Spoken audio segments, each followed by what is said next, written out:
a small presentation of a dark foliage elder.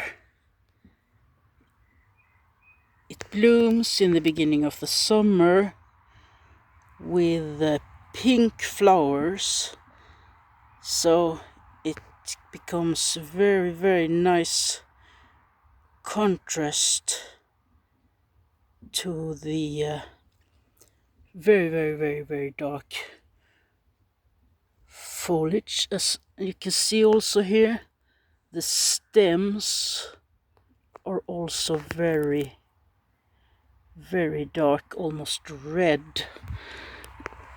The bush I have is very, very small, but it can become about 3 meters high, and that is a bit small compared with the normal elder trees that can be, you see, a normal elder tree here, like 5 meters, 6 meters high.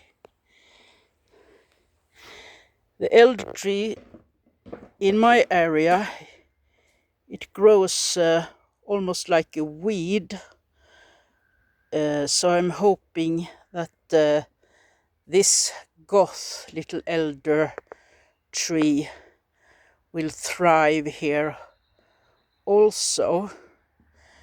The soil here, I will do close up to the flower again. The soil here where I live is somewhat stony, and it's also very, very heavy clay. We are in fact on top of a ridge that have been carved out from the ice during the retreat of the ice during the last ice age. In Sweden we call it rullstensås.